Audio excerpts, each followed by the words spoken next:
What's up, everybody? It's your boy, Rush Mike. So, a few things to report today. Yesterday was Juneteenth. I think this is the first ever Juneteenth that has really been in the American public consciousness, and not just the black public consciousness, which is really cool. So if y'all don't know the history behind Juneteenth, so June 19th, 1865 was the day that the very last slave in America got freed. Now in 1863, about a year and a half prior, Lincoln had freed the slaves with the Emancipation Proclamation. However, number one, he only freed the slaves in the Confederacy. He did not free the slaves in the border states, which is like Kentucky, Maryland, Missouri, and a few others, out of fear that they would turn against him and join the Confederacy. But they eventually freed all their slaves later on. But Texas was the last holdout, and that's because, relatively speaking, it was so remote.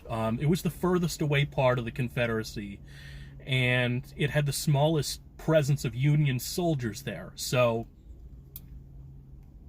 people in Texas could get away with owning slaves a lot more so than people in, say, Georgia. So it finally took until 1865 for the last slave to be freed. I'm not sure when the 13th Amendment was relative to that. 13th Amendment being the constitutional amendment that officially prohibited slavery everywhere. But yeah, I have a friend in Texas who said, even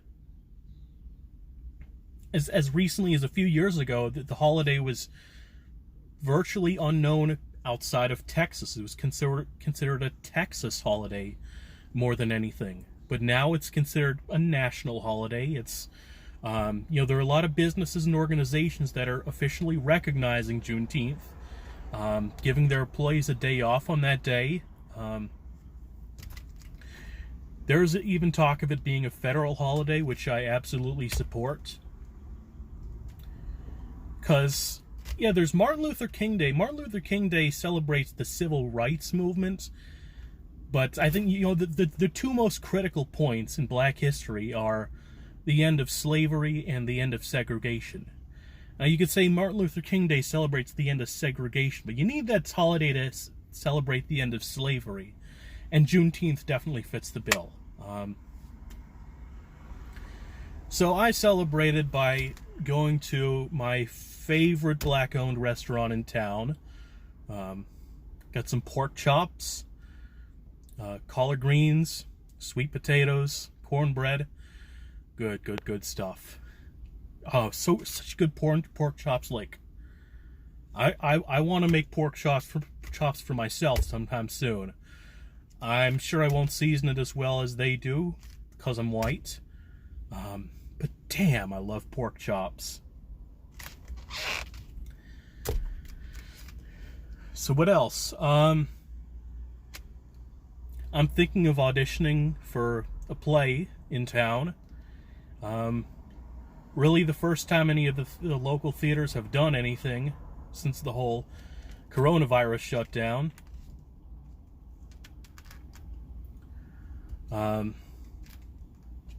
So yeah, it's auditioning is going to be done through video submission, and I think the first part of rehearsals are going to be through video chat through Zoom. And then I guess in early August, they're gonna transition to live action rehearsals, which are important because you need live action for the blocking. And the show goes up, I think, at either the end of August or early September. But yeah, I'm excited. It's like a collection of 3 one-act plays. I think audition information said only 3 people will be cast, so it'll be tough, but I'm pretty confident. Well, finally give me something to do this summer.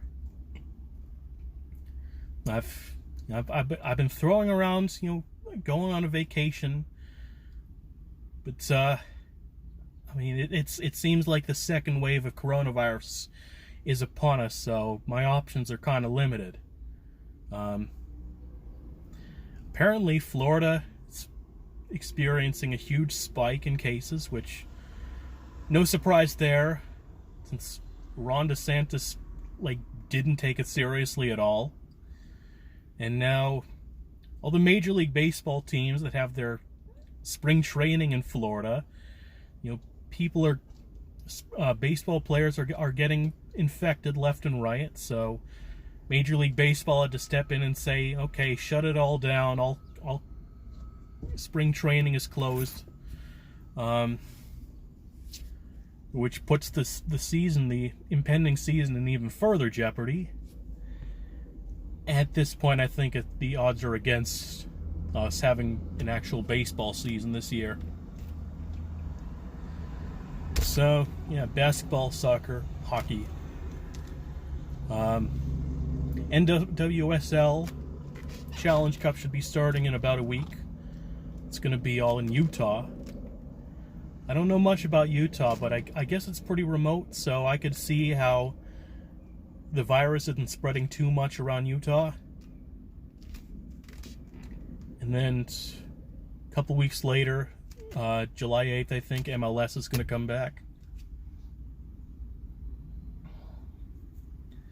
But yeah.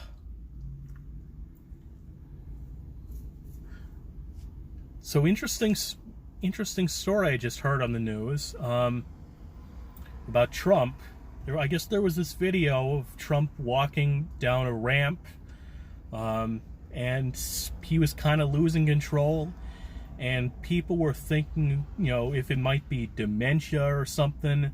And I'm hearing from somewhere, I can't confirm it for sure, but apparently Trump tested for syphilis, which syphilis is known to cause dementia. In fact, Scott Joplin, the legendary ragtime pianist, he made most of his living playing in brothels, and he ended up dying of dementia from syphilis.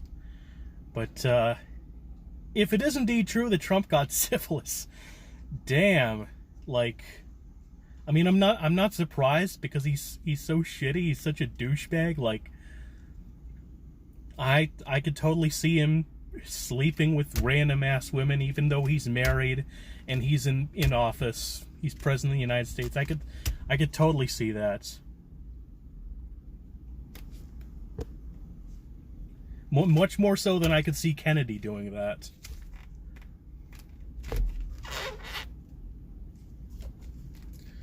Yeah, I think that's about it for today. God damn, it is humid.